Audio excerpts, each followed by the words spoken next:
CEO Message 8, Global Talent, suatu hari, Pak Tommy dan Pak Nana para anggota BOD Titis Sampurna mengusulkan agar kami masuk pasar Myanmar untuk bisnis properti. Efeknya pasti dahsyat karena hotelnya kurang, padahal perekonomiannya bergerak naik terus di sana, kebetulan mereka berdua baru saja kembali dari sana.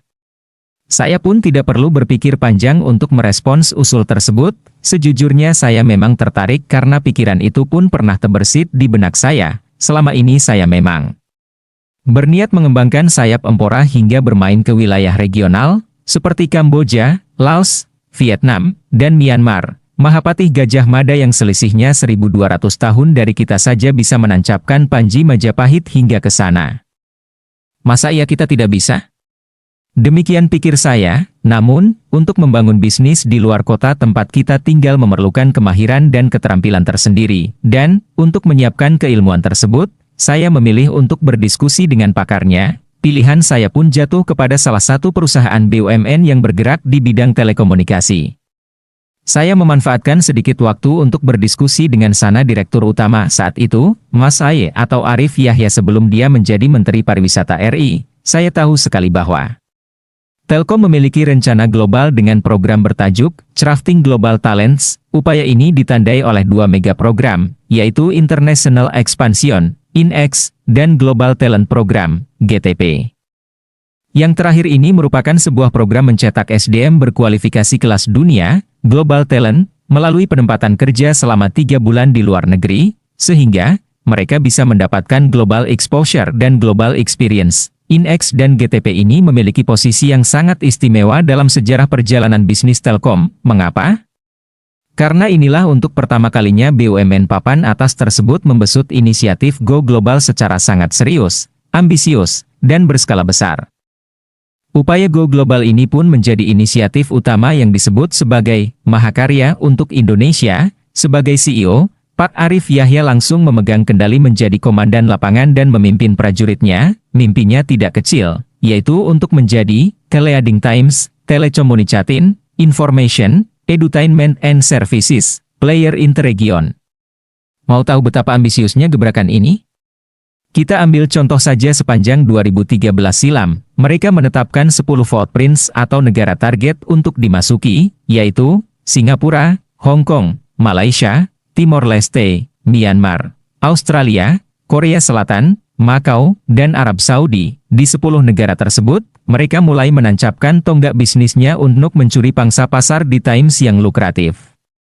Di Hong Kong dan Malaysia, misalnya, mereka melenggang percaya diri dengan bisnis Mobile Virtual Network Operator, MVNO. Di Timor Leste, anak perusahaan mereka di bidang operator telekomunikasi seluler siap meraup ranumnya bisnis seluler di negara yang pernah menjadi provinsi NKRI ini melalui keunggulan infrastruktur jaringan. Di Australia, mereka mulai merintis solusi bisnis proses outsourcing, BPO, seperti call center atau document management yang sangat kompetitif. Itu baru dari sisi negara yang dimasuki. Di sisi global talent yang dicetak, capaiannya lebih fantastis lagi. Dalam kurun waktu hanya 1 tahun sepanjang 2013 silam, GTP berhasil mencetak SDM global ready dalam jumlah yang fantastis, yaitu 1.000 orang. 1.000 orang itu bergiliran bekerja membuka pasar, merintis operasi bisnis, menjual untuk mendapatkan pelanggan, dan sebagainya. Mencetak 1.000 global talent dalam setahun itu bukan pekerjaan gampang. Iho, coba saja hitung, dalam setahun ada 365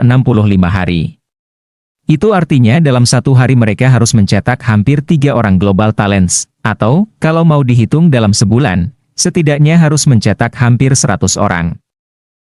Harap diketahui, untuk bisa berangkat mengikuti GTP, mereka harus melakukan pengajuan diri, menjalani proses assessment mengikuti seleksi, dan akhirnya melakukan pembekalan sebelum mereka siap berangkat ditempatkan kerja di luar negeri. Satu hal yang menurut saya paling menarik dari upaya Go Global yang dilakukan yakni dalam hal strategi masuk, entry strategi, ke negara target. Di sana, dikenal 2 entry strategi utama. Mas Aye, demikian Arif Yahya biasa dipanggil, menyebutnya dengan strategi bisnis, follow the people, dan follow the money. Intinya, untuk strategi yang pertama mereka menyasar negara-negara yang cukup banyak orang Indonesianya, seperti Malaysia, Hong Kong, atau Arab Saudi.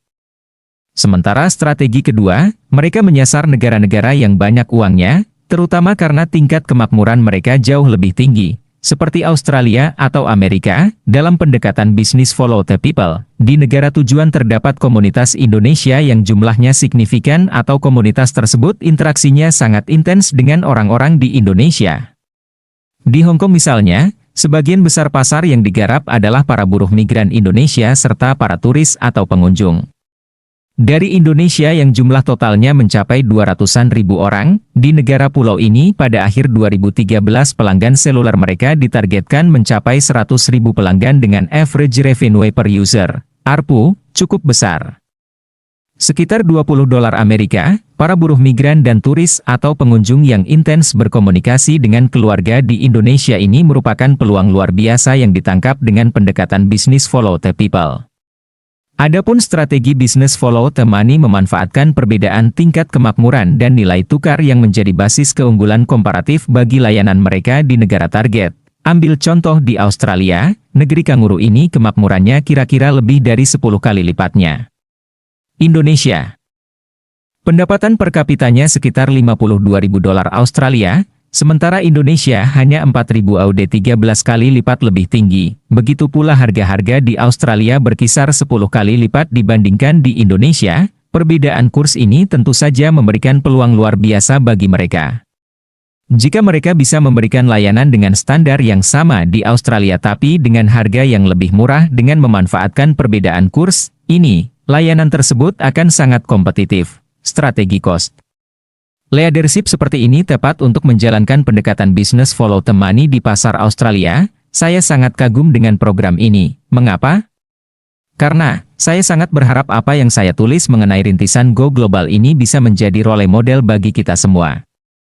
Dengan demikian, apa-apa yang mereka lakukan harus bisa menjadi pembelajaran bagi kita. Telkom saat ini disebut sebagai perusahaan global chaser, yaitu pemain yang berjaya membangun merek di pasar internasional. Memang banyak merek Indonesia yang sudah menembus pasar dunia, tetapi tak banyak yang melakukannya dengan menyiapkan SDM seserius mereka.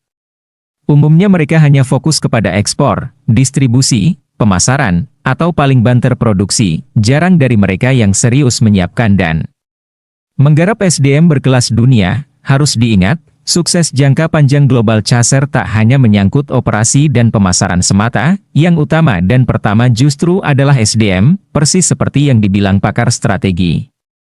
First who, then what, bangun SDM yang bertalenta global terlebih dulu, baru kemudian strategi, operasi, pemasaran, dan sebagainya.